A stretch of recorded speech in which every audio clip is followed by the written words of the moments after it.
Hello future officers, welcome to Competition Gear. মই বঞ্জিত হজুৰি আপোনালোকক welcome জনাইছো ডেইলি কাৰেন্ট এফেয়াৰ্স 11 নৱেম্বৰলৈকে। আমাৰ APSC CC 2024 কাৰণে প্ৰিলিমছৰ ক্ৰেশ কোৰ্স লঞ্চ হৈছে। আমাক যোগাযোগ কৰক আমাৰ গিভেন কন্টাক্ট নম্বৰ। আজি মোস্ট ইম্পৰ্টেন্ট টপিকত আছে climate finance at COP29, Garbhanga Wildlife Sanctuary, net borrowing ceiling, exercise, AustraHind আৰু INS Vikrant. To why news India's strategy at COP19 in Baku. The 29th UN Climate Change Conference begins Baku on Monday. Baku launch hoise UN Climate Change Conference. Etu 29 সংখ্যক হয়. Tar purpose ki hoise to address critical global climate change issues including finances, accountability and community resilience. India role ki hoise focus on addressing climate finance, accountability on equitable energy transition. Etia India's national statement ki hoy accountability from developed nation on climate finance, strengthening resilience for vulnerable communities, equitable energy transition as a priority. Ebilot bharote gurutor disate developed nation bilake responsibility log vulnerable community log mane develop korok teulokok hobolikoron korok aru equitable energy transit korok aru tar key priority bharotor ki hoy climate finance accountability, ensure developed nation fulfill their financial commitment. Ji hokol developed nation ase teuloke jibila financial commitment disile hebile fulfill kore. Teuloke jibila vulnerable communities ase teulokok climate impacts bilakor logot পরিচয় কাৰ্য বিচাৰিছে লগতে কি বিচাৰিছিলে promote fair energy transition policies that consider India's development status and economic needs. It accountability on climate finance ki ase India push for measurable transparent progress from developed nation. Quote from Arun Gose ki kose CEO Council of Energy, Environment and Water ki kose COP22 must be about accountability. Context ki hoy developed nation have historically committed to climate finance but are yet to meet their target. Teuloke commit korisile ami iman khini hoy korim boli kintu etoloke target to pura kora nai. The new collective quantified goal, a climate finance goal aimed at reaching trillions of dollars annually. Importance ki ase essential benchmark for effectively combating climate change. Developing nations stand. Call for substantial, reliable climate finance commitment from developed countries. India's dual role in climate action ki ase balancing economic growth with environmental responsibility. India's absence of national pavilion at COP29 highlight its pragmatic approach. India's position as both developing nation with energy need and a climate advocate. Etia dise climate finance at COP29. India's climate action framework, commitment to incremental realistic climate goal, focus on accountable climate finance, transparency and progressive tracking. How India's approach align with economic development goal. Global carbon budget release of gurutto dise. The global carbon budget report released on November 13 provide updated global emission trends. Importance ki ase help set the stage for discussions on achieving Paris Agreement target. এই যেটো COP29 গুৰুত্ব কি আছে যাতে Paris এগ্ৰিমেন্টত যি সকল কথা আলোচনা হৈছিল সেইখিনি যে আমি এচিভ কৰিব পাৰো আৰু ইণ্ডিয়াস মডাৰেট বাট প্ৰেগমেটিক এপ্ৰোচত কি আছে যিখিনি ফিজিবল ক্লাইমেটিক একচন টাৰ্গেট আমি পুৰা কৰিব লাগিব মডাৰেট এটেন্ডেন্সৰে বেলেন্স কৰিব লাগিব একাউন্টেবিলিটি ফেয়াৰ ক্লাইমেট ফাইনান্স ৰাখিব লাগিব গোলসমূহ ৰিয়েলিস্টিক হ'ব লাগিব এই সকলোবিলাক কথা আৰু ক্লাইমেট ফেন্সৰ ইণ্ডিয়া কি কৰিছে ট্ৰান্সপাৰেন্ট ফাইনান্স মেকানিজমটো ইণ্ডিয়া বিচাৰিছে আৰু তেওঁলোকে ৰিয়েলিস্টিক টাৰ্গেট সমূহক যাতে পুৰা কৰিব পাৰি তাৰ কাৰণে এটা ডেভেলপমেন্ট ট্ৰেজেক্টৰী বনোৱাৰ কথা কৈ আছে The way forward ki ase accountability, climate finance, resilience and equitable transition. India's balanced approach between development and climate responsibilities. Vision for sustained climatic action and collaborate among nations. Eta eta main practice question ase. Climate finance and accountability of developed nations are crucial element for global climate justice. In the light of this statement, discuss India's approach to climate finance at COP29 and its importance for addressing the need for vulnerable communities. Etia ahile ki Garbhanga Wildlife Sanctuary. Ki hoy etu? Why news? The Garbhanga Forest, a natural heritage under threat. Location ki hoy Guwahati par matra 15 km dur ase.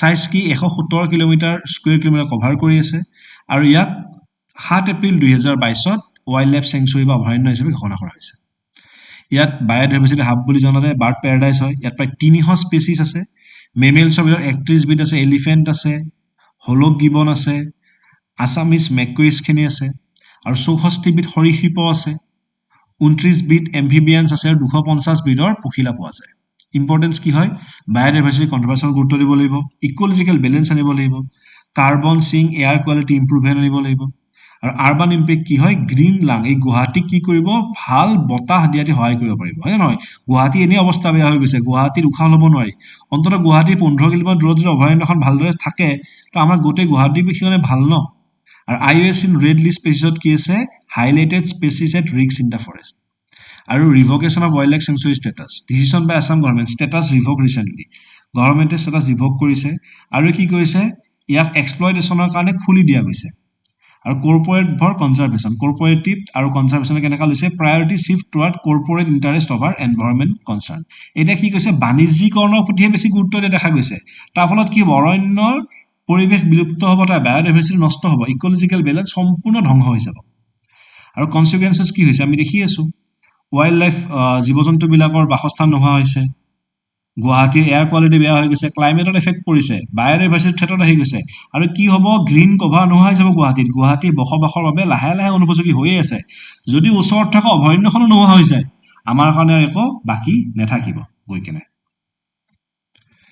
N appeal for preservation তো এতিয়া চৰকাৰক appeal কৰা গৈছে যাতে sanctuary ষ্টেটাছটো দি দিয়ে আৰু চৰকাৰৰ দায়িত্ব আছে ন নেচাৰেল হেৰিটেজ আৰু বায়োডাইভাৰ্চিটি ৰক্ষা কৰা পাব্লিক আৰু এনভাইৰনমেণ্ট ৱেলফেয়াৰত গুৰুত্ব দিব লাগিব আৰু কি কৰিব লাগিব আমি কল ফৰ একশ্যনছ কৈছে এনকাৰেজ চিভিক ইনভলভমেণ্ট মানুহ সোমাব লাগিব হয় নে নহয় আৰু গড়ভাংগাৰ প্ৰটেকশ্যন কৰিব লাগিব এতিয়া দিছে কি Garbhanga is an irrepressible ecological asset to Assam.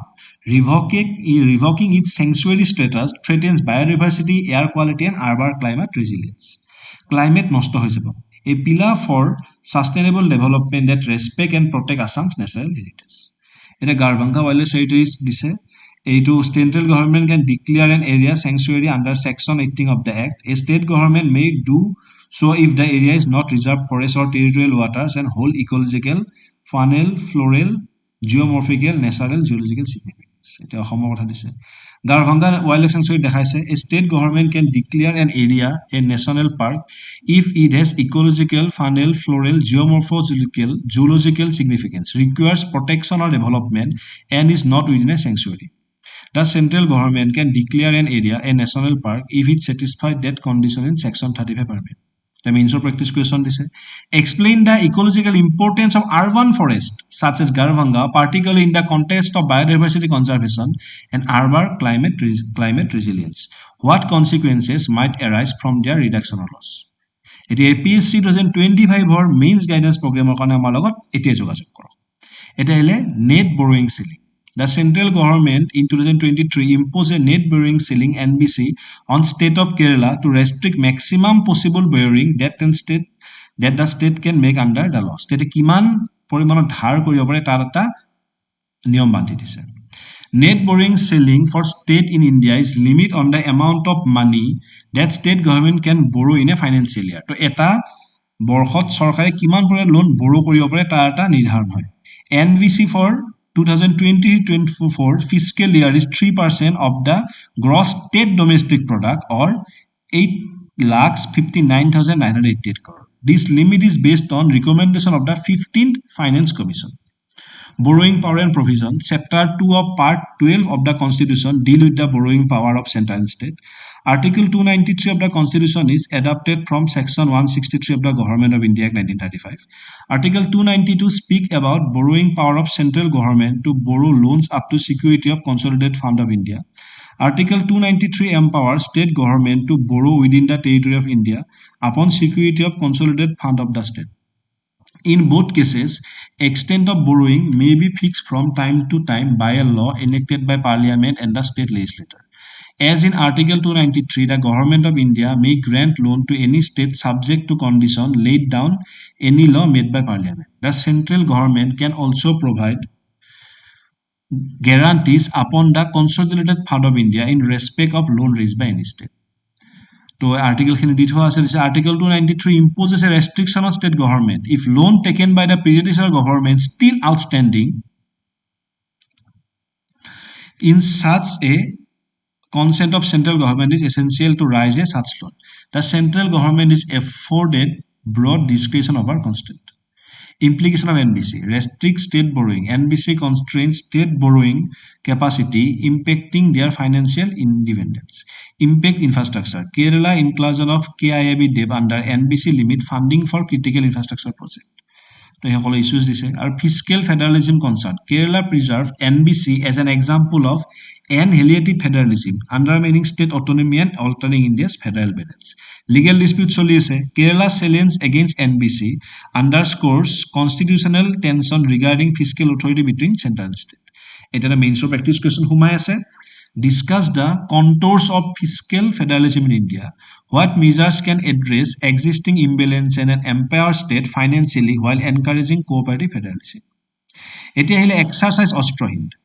এটো কি হৈছে ফৰেন ট্ৰেইনিং এটা চলি আছে যেটো মহাৰাষ্ট্ৰত এটো কেতিয়াবা কন্ডাক্ট হ'ব এটো 8 ৰ পৰা 21 নৱেম্বৰলৈ কন্ডাক্ট হ'ব এটো কাৰ মাজত হ'ব ইণ্ডিয়া আৰু অষ্ট্ৰেলিয়াৰ মাজত হ'ব ইয়াত প্ৰায় 140 জন মানুহে ভাগ ল'ব আৰু ভাৰতৰ ডোগৰা ৰেজিমেন্ট আৰু 14 জন এয়াৰ ফোৰ্সৰ মানুহে ভাগ ল'ব আৰু এটো দিছে AustraHind to promote military cooperation between India and Australia এটা প্ৰিলিমছৰ প্ৰেক্টিস কোৱেশ্চন আছে exercise AustraHind is a joint military exercise between style answer লুকাই আছে আহিলে ISM INS বিক্ৰান্তৰ কথা recently President of India witnessed the Indian Navy's demonstration of INS Vikrant.